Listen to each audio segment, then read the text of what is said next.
Di balik tirai sejarah yang tebal, tersembunyi cerita misterius tentang seorang jenderal yang setia, namun hilang begitu saja dari ingatan bangsa.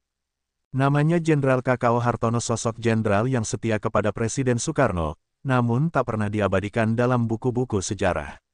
Hartono, seorang pria dengan dedikasi yang tak tergoyahkan pada kemerdekaan Indonesia, memainkan peran penting dalam masa-masa gemilang militer Indonesia. Namun, keberaniannya dalam melawan rezim Orde Baru yang semakin otoriter membawa padanya nasib yang tragis. Setia pada Soekarno, Hartono tak ragu untuk menghadapi rezim yang mulai merangkul kekuasaan, menjadikan pengabdiannya pada sang proklamator sebagai pedoman utama dalam hidupnya dalam karir militer di Indonesia.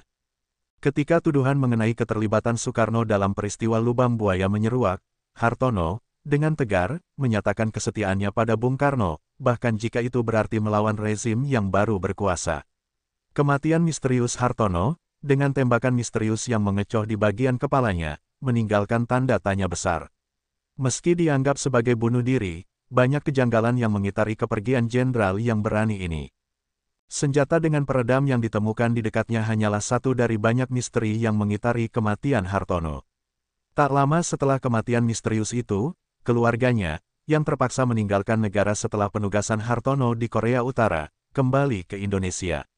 Namun, bayangan kesetiaan dan keberanian Hartono terus menghiasi pikiran banyak orang, meskipun namanya terkubur dalam lapisan-lapisan waktu yang gelap. Sebagai saksi bisu masa lalu yang suram, nama Jenderal Kakao tetap menjadi peringatan bagi banyak orang tentang bahaya kekuasaan yang absolut dan pentingnya mempertahankan kesetiaan pada prinsip-prinsip yang benar, bahkan dalam menghadapi badai kekuatan yang lebih besar. Diasingkan jadi Dubes Korut Letjen Kakao Purn, Hartono merupakan orang yang menjunjung tinggi loyalitas kepada Presiden Soekarno.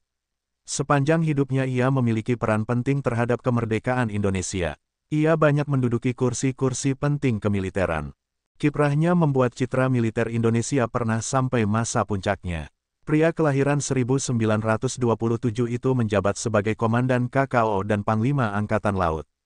Hartono banyak terlibat dalam memberantas kasus penting termasuk memberantas kasus G30 SPKI. Letjen Kakao Hartono terkenal sebagai orang yang sangat setia pada Soekarno. Ketika Soekarno menemui dan meminta Kakao menangani kasus yang menewaskan 7 jenderal, dengan lantang Hartono menyanggupinya. Gejolak memanas Orde Baru menjadi titik balik memanasnya politik di Indonesia. Soekarno mendapatkan banyak tuduhan atas kejadian di Lubang Buaya itu. Hartono yang senantiasa setia kepadanya meminta izin untuk melawan rezim Soeharto.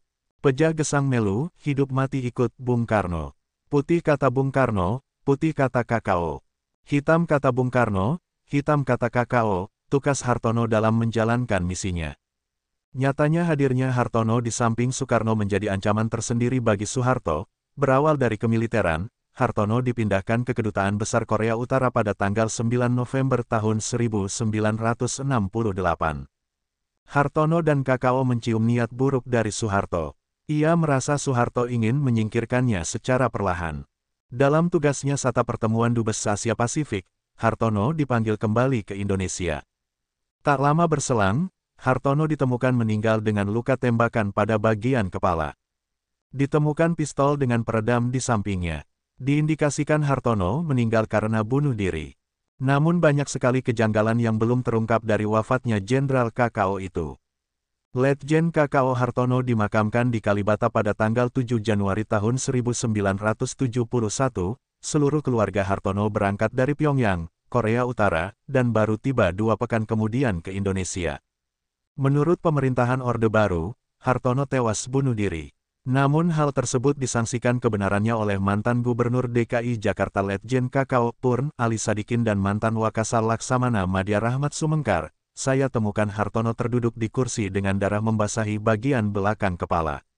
Di sampingnya kaca jendela pecah berantakan kena tembakan. Demikian pengakuan Nyonya Prawiro Sutarto seperti ditulis Julius Pour.